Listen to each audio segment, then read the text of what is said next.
From the father to the son, Iranian state media announcing that Ayatollah Ali Khamenei's son Mojtaba will replace his slain father as Iran's new supreme leader. በአሜሪካና በእስራኤል ጥምር ጥቃት ሕይወታቸውን ያጡት የአያቶላ አሊ ኻሜኒ እግር በመተካት ሁለተኛ ልጃቸው ሙጅተባ ካሚኒ ኢራን የበላይ መሪ ሆነው ተሰይመዋል። 88 አባላትን ያቀፈውና አዲሱ መሪ መሰየም ኃላፊነት የተሰጠው የሊቃውንት ምክር ቤት የአባታቸውን ጥብቅ ፖሊሲዎች ወደፊት ያራምዳሉ ተብለው የሚታመኑትን ሙጅተባን ለዚህ ኃላፊነት መምረጡን ይፋ አድርጓል። ሙጅተባ ወደዚህ ከፍተኛ የስልጣን እርከን የመጡት የአሜሪካ ፕሬዝዳንት ዶናልድ ትራምፕ የእሳቸውን ሹመት አጥብቀው እንደሚቃወሙ በይፋ እየገለጹ ባሉበት ጊዜ ነው። የሙጅተባን ወደ ስልጣን መምጣት ፈጽሞ ተቀባይነት የሌለ ጉዳይ መሆኑን ሲያነሱ የሰነበቱት ትራምፕ ሹመቱ ይፋ መደረጉን ተከትሎ በእጅጉ ማዘናቸውን ፎክስ ኒውስ በዘገባው አመላክቷል።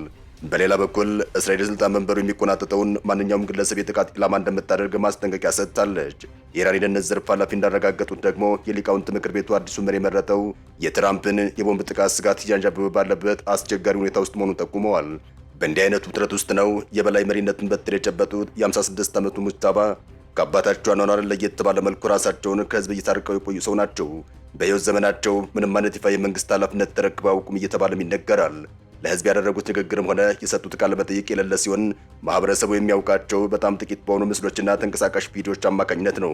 ያም ሆኖ ግን የአባታቸውን የስልጣን መንበር እንደሚወርሱ የሚጠቁሙ ወሬዎች ለረጅም ጊዜያት ሲናፈሱ ቆይተዋል።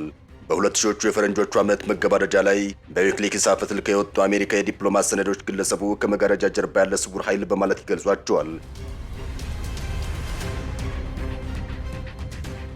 የሙጅተባ ካሚኒ የህይወት ታሪክ ዳራ እንደ አውሮፓውያን የዘመን ቀመር መስከረም 8969 በሰሜን ምስራቋ የማሻድ ከተማ የተወለዱት ሙጅተባ ለካሚኒ ከ6 ልጆቻቸው መካከል ሁለተኛው ናቸው። የሁለተኛ ደረጃ ትምህርታቸውን ያጠናቀቁት በዋና ከተማዋ ቴህራን በሚገኘው ሃይማኖታዊ መሰረት ባለው የአላቪ ትምህርት ቤት ውስጥ እንደሆነም ይነገራል። በኢራቅ ኢራን ጦርነት ወቅት የ17 ዓመት ታዳጊ የነበሩት ሙጅተባ በተለያዩ አጫጭር ወቅቶች በአገሪቱ የመከላከያ ሰራዊት ውስጥ ማገልገላቸውን የኢራን ብዙሃን መገናኛ ብዙሃን ዘግበዋል። በሁለቱ ሀገራት መካከል የተካሄደውና ለ8 ዓመታት የዘለቀውን አውዳሚ ጦርነት የኢራን መንግስት ለኢራን ድጋፍ ይሰጡ የነበሩትን አሜሪካና ምዕራባውያን ሀገራት ላይ የነበረውን ጥርጣሬ ይበልጥ እንዲሰርጽ አድርጎታል። እንደ አውሮፓውያን አቆጣጠር 1999 ሙጅተባ የሺዓ ሃይማኖታዊ ትምህርታቸውን ገፍተው ለመማር ለሺዓዎች ቅድስት ወደሆነችው የቁም ከተማ አቅንተዋል።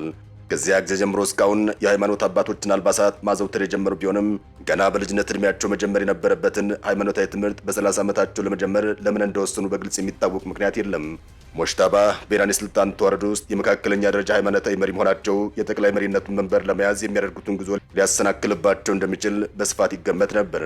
ይሁን እንጂ ከሰሞኑ ለኢራን መንግስት ቅርበት ያላቸው የተወሰኑ መገናኛ ብዙሃንና ከፍተኛ ባለስልጣናት ሙጅተባ ካሚኒ ከፍተኛውን ሃይማኖት ማዕረግ በሚመለከተው አያቶላ በሚለው ስያሜ መጥራት ጀምረዋል። ድርጊቱ የግለሰቡን የሃይማኖት የስልጣን ደረጃ ከፍ በማድረግ ለአገሪቱ ከፍተኛ አመራርነት ብቁ አድርጎ ለማቅረብ የታለመ ስልት መሆኑን ይገልጻል። አያቶላ የሚለው የማዕረግ ስም የአንድን ሃይማኖታዊ መሪ እውቀትና የትምህርት ጥልቀት የሚያሳይ መለኪያ ነው። ከዚህ ባለፈም የሚቀጥለውን ሀገር መሪ ለመሰየም ከሚቀመጡ ዋነኛ መመዘኛዎች መካከል አንዱ ሆኖ ያገለግላል። ሕይወታቸው ያለፈው አያቶላ አሊ ኻሜኒ እንደ አውሮፓውያን አቆጣጠር 1989 የአገሪቱ ሁለተኛ ጠቅላይ መሪ ከሆኑ በኋላም በፈጣን ሁኔታ የአያቶላህነት ማዕረግ እንደተሰጣቸው ወደ ኋላ መለስ ብሎ ማስታወሱ ተገቢ ነው። የሙጅተባ ካሚኒ ስም በህዝብ ዘንድ በስፋት መንጸባረቅ የጀመረው መሐሙድ አህመዲነጃድ እንደ አውሮፓውያን አቆጣጠር በ2005 የፕሬዝዳንታዊ ምርጫ አሸናፊ በሆኑበት ወቅት ነው። በወቅቱም የለውጥ አራማጁ ጎራጩ የነበሩት መህዲ ካሮቢ ለጠቅላይ መሪ አያቶላ አሊ ኻሜኒ በላኩት ግልጽ ደብዳቤያቸው ላይ ከባድ ክስ ሰንዝረው ነበር። በክሳቸውም ልጃቸው ሙጅተባ የእስላማዊ አብዮታዊ ዘብና ባሴጅ በመባል በሚታወቀው መንግስታዊ ሚሊሻ በመታገዝ አህመዲነጃድ ምርጫውን እንዲያሸንፉ ለተለያዩ ሃይማኖታዊ ስብስቦች የገንዘብ ድጋፍ በማድረግ በድምፅ አሰጣጥ ሂደቱ ላይ ቀጠናዊ ጣልቃ ገብነት ፈጽመዋል ሲሉም ከሰዋል። ከ4 ዓመታት በኋላም በድጋሚ ሙጅተባ ላይ ተመሳሳይ ወቀሳ አረፈባቸው። የአህመዲነጃድ ሁለተኛ ጊዜ መመረጥ በመላ ሀገሪቱ የአረንጓዴ ንቅናቄ በመባል የሚታወቀውን ግዙፍ ህዝባዊ ተቃውሞ ቀስቅሶ ነበር። በዚህ ተቃውሞ ላይ የተሳተፉት አንዳንድ ዜጎች ሙጅተባ አባታቸውን ተክተው የኢራን ጠቅላይ መሪ ሊሆኑ ይችላሉ የሚለውን ስጋት በጽኑ የሚቃወሙ መፈክሮችን አስተጋብተዋል። ያኔው ምክትል የሀገር ውስጥ ጉዳይ ሚኒስትር የነበሩት ሙስጠፋ ታስጃዴህ የምርጫውን ውጤት በምርጫ ሽፋን የተደረገ መፈንቅለ መንግስት ሲሉ አጣጥለውታል። ይህን ተከትሎም ለ7 ዓመታት ያክል በስር ማቀዋል። ታዲያ ይህ ስርዓታቸው በቀጥታ በሙጅተባ ካሚኒ ፍላጎትና ትዕዛዝ የተፈጸመ ስለመሆኑ ይነገራል። ዋነኛ የለውጥ አራማጅ ተብለው የሚታወቁት ሚር ሁሴን ሙሳቪና መህዲ ካሮቢ ከ2009 አወዛጋቢ ምርጫ ወዲህ በቁም እስር ላይ ይገኛሉ። እንደ አውሮፓውያን አቆጣጠር ወርሃ የካቲት 2012 ሙጅተባ ከሙሳቪ ጋር በአካል በመገናኘታቸው ተቃውሟቸውን ገታ አድርገው ማሳሰቢያ መስጠታቸውን የኢራን የሀገር ውስጥ ምንጮች ለቢቢሲ የፋርስ ቋንቋ አገልግሎት ማረጋገጣቸው ይታወሳል። አብዛኛው ታዛቢዎች እንደሚሉት ሙጅተባ ወደ ስልጣን መምጣታቸውን ተከትሎም የአባታቸውን ጠንካራና ወግ አጥባቂ ፖሊሲዎችን ያለአንዳች መሸራረፍ እንደሚያስቀጥሉ ይገመታል ሲሉ ተደምጠዋል። በሌላ በኩል አባታቸውን፣ እናታቸውና እንዲሁም ባለቤታቸውን በአሜሪካና በእስራኤል ጥቃት መነጠቃቸውን ተከትሎም ለምዕራባውያን ጂኦፖለቲካዊ ጫና በቀላሉ እጅ ይሰጣሉ ተብሎ አይታሰብም። ይሁንና የእስላማዊቷን ሪፐብሊክ ህልውና አስጠብቆ ለማስቀጠል እንዲሁም ሀገሪቱን ከተጋረጠባት የፖለቲካና ኢኮኖሚያዊ ቀውስ ለመታደግ ትክክለኛው መሪ እርሳቸው መሆናቸውን ህዝቡ ማምኖ ለመመራት እጅግ አድካሚና ፈታኝ የቤት ስራ ይጠብቃቸዋል። የሙጅተባ የአመራር ክህሎትና ብቃት እስካሁን በተግባር የተፈተነ አይደለም። ከዚህ ባለፈ ግን በሪፐብሊካዊ ስርዓት የምትተዳደረው ሀገሪቱ የስልጣን ሽግግሩ ወደ ቤተሰባዊ ውርስ እያዘነበለን የሚለው ህዝባዊ ምልከታም የዜጎችን ቅሬታ ይበልጥ ሊያቀጣጥለው እንደሚችል ይገመታል። በሌላ በኩል ደግሞ ሙጅተባ የጠቅላይ መሪውን ቦታ መያዛቸው ለእስራኤል ቀጥተኛ ጥቃት ኢላማ ያደርጋቸዋል። የእስራኤል መከላከያ ሚኒስትር በግልጽ እንዳስቀመጠው ማንኛውም የአያቶላ ካሚኔ ስልጣን ተተኪ የእስራኤል ኃይሎች ዋነኛ ኢላማ ከመሆን አያመልጥም ሲል ተደምጧል። የኢራን አዲሱ ምዕራፍ በሙጅተባ ካሚኔ ዘመን የሚጠበቁ ፈተናዎችና ተስፋዎች ምን ይመስላሉ? የአባታቸው ፖሊሲና የሙጅተባ ቀጣይነት ተወራራሽነቱ ፊት ወይስ የሚዳሰስ ለውጥ? ሙጅተባ ካሚኔ ወደ ስልጣን የመጡት በአባታቸው ፍላጎት በሊቃውንት ምክር ቤት ስምምነት ሆኖ የአባታቸውን ጠንካራና የማይለወጥ ፖሊሲ ለማስቀጠል ዋስትና እንደሚሆን ይገመታል። አዲሱ መሪ ከአባታቸው ርሱት የፖለቲካ ርዕዮተ ዓለም በዋነኝነት በሶስት ምሰሶች ላይ የቆመ እንደሆነ ይታወቃል። የመጀመሪያው የምዕራባውያን በተለይም የአሜሪካ ተጽዕኖ በጽኑ መቃወም ሲሆን፣ ሁለተኛው ደግሞ እስራኤል እንደ ቀጥተኛ ጠላት በመፈረጅ በቀጠናው የሚንቀሳቀሱ የታጠቁ ኃይሎችን ማለትም የመቋቋም ግንባር አክሲስ ኦፍ ሬዚስታንስ በገንዘብና በወታደራዊ ቁሳቁስ መደገፍ ነው። ሶስተኛውና የሀገር ውስጥ ፖሊሲያቸው ደግሞ የኢራንን እስላማዊ ስርዓት ከማንኛውም የለውጥ አራማጆች ንቅናቄ መጠበቅ ነው። ይሁን እንጂ ሙጅተባ ካሚኔን ኃላፊነት ሲረከቡ የሚገጥማቸው ፈተና ከአባታቸው ዘመን ይለያል። አባታቸው አሊ ካሜኒ በህዝቡ ዘንድ ረጅም የትግል ታሪክና ሃይማኖታዊ ተቀባይነት የነበራቸው ቢሆንም ሙጅተባ ግን ከህዝብ እይታ ርቀው የቆዩና በኃይል የታጀበ የስልጣን ሽግግር ያደረጉ ተደርገው ይወሰዳሉ። በመሆኑም የአባታቸውን ፖሊሲ ለማስቀጠል መጀመሪያ የኢራን አንድነት መዋቅር የአብዮታዊ ዘቡን ማለት ነው ሙሉ ታማኝነት ማረጋገጥ ይኖርባቸዋል። በቤተሰባዊ ትስስር የተመሰረተ ስልጣን በሪፐብሊካዊቷ ኢራን ዘውዳዊ አገዛዝ እየመለስን የሚል ቅሬታ ሊያስነሳ ይችላል። ሙጅተባም ይህን ቅሬታ ለማርገብ ይበልጥ ጽንፈኛና ጠንካራ አቋም ሊያሳዩ ይችላሉ ተብሎ ይታሰባል።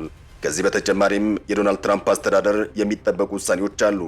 የአሜሪካው ፕሬዝዳንት ዶናልድ ትራምፕ ወደ ስልጣን መመለስና የሙጅተባ ካሚኔ ሹመት መገጣጠም በዋሽንግተንና በቴህራን መካከል ያለውን ውጥረት ወደ ከፍተኛ ደረጃ አሸጋግረዋል። ዶናልድ ትራምፕ በመጀመሪያ የስልጣን ዘመናቸው ላይ ከፍተኛ ጫና የሚባል ፖሊሲን በመከተል በኢራን ላይ ከባድ የኢኮኖሚ ማዕቀቦችን መጣላቸው ይታወቃል። አሁንም ቢሆን ትራምፕ የሙጅተባን ሹመት ተቀባይነት የሌለው ሲሉ መፈረጃቸው በቀጣይ ሊወስዷቸው ለሚችሉ ጠንካራ እርምጃዎች ማሳያ ነው እየተባለ ይገኛል። ትራምፕ በኢራን ላይ ሊወስዷቸው የሚችሏቸው ውሳኔዎች በሶስት ሊከፈሉ ይችላሉ። አንደኛው የአገሪቱን የነዳጅ ሽያጭ ሙሉ በሙሉ በማገት የአገሪቱን የገቢ ምንጭ ማድረግ ሲሆን፣ ሁለተኛው የኢራን የኒውክሌር መርሃ ግብር ለማስተጓጎል የሚደረጉ የሳይት ጥቃቶችን፣ ስውር ወታደራዊ እርምጃዎችን መደገፍ ነው። ሶስተኛውና ዋነኛው ደግሞ በኢራን ውስጥ የሚነሱ ህዝባዊ ተቃውሞችን በማበረታታት የስርዓት ለውጥ እንዲመጣም ግፊት ማድረግ ነው። ሙጅተባ ለትራምፕ አዲስ ተቃዋሚ ብቻ ሳይሆን በአባታቸው ላይ የተፈጸመውን ጥቃት በቀጥታ ተጠያቂ የሆኑ መሪ በመሆናቸው በሁለቱ መሪዎች መካከል የሚኖረው ግንኙነት ከዲፕሎማሲ ይልቅ በግላዊ ቅሬታና በኃይል ፉክክር የተሞላ እንደሚሆን ጥርጥር የለውም። የቀጠለው የእስራኤል ዛቻና የቀጠናው ስጋት። እስራኤል አዲሱን የኢራን መሪ የኢላማ ጥቃት እንደምታደርግ መዛቷ በቀጠና የሚካሄደውን ጦርነት ወደ ይፋዊና ቀጥተኛ ግጭት ሊቀይር እንደሚችል ይጠቆማል።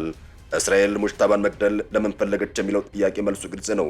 ሙጅተባ ለረጅም ዓመታት ከበስተጀርባ ሆነው የኢራንን የውጭ ዘመቻዎች በሊባኖስ በየመንና በሱሪያ የሚገኙ ታጣቂዎችን ሲያስተባብሩ የነበሩ ሰው ናቸው። እርሳቸውን ማጥፋት ማለት የኢራን ማስተባበር አቅም ማዳከም ብቻ ሳይሆን በቴህራን ቤተ መንግስት ውስጥ ከፍተኛ ደንጋጤና ለመረጋጋት መፍጠር ነው። የእስራኤል ዛቻ በተግባር የሚውል ከሆነ ውጤቱን ለመካከለኛው ምስራቅ ብቻ ሳይሆን የዓለም አቀፉ የነዳጅ ገበያ ትብብር ደህንነት አስከፊ ሊሆን ይችላል። ኢራን ለመዲዋ ግድያ የምትሰጠው ምላሽ በቀጥታ እስራኤልን በሚሳኤል ከመምታት ጀምሮም እስከ ሆርሙዝ ባህረ ሰላጤ መዝጋት ሊደርስ ይችላል።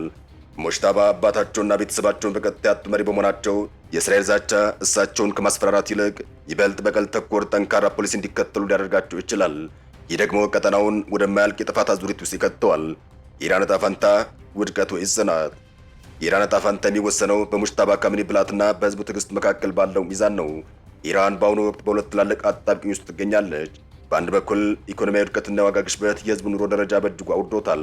በሌላ በኩል ደግሞ የወጣቱ ትውልድ ከሃይማኖታዊ አገዛዙ ጋር ያለው የባህል ፍላጎት ልዩነት እየሰፋ መጥቷል። ሙጅተባ ካሚኔም አገሪቱን ለማዳን ሁለት መንገዶች አሏቸው ይላሉ ተንታኞች። የመጀመሪያው እንደ ቻይና አይነቱን ውስጣዊ ቁጥጥር ያጠናከረና ኢኮኖሚ የሚያነቃቃት ስልት ለመከተል የህዝቡን ቅሬታ በብልጽግና ለመግታት መሞከር ነው። ሁለተኛውና ይበልጥ አደገኛው መንገድ የተባለው ጠላቶችን ለመምታት መዘበትና የሀገርን ፍቅር ስሜት በመቀስቀስ ህዝቡን በጦርነት ማሰባሰብ ነው። ያለ ጦርነት ሰላም፣ ያለ ደመና ዝናብ የለም እንደሚባለው ማለት ነው።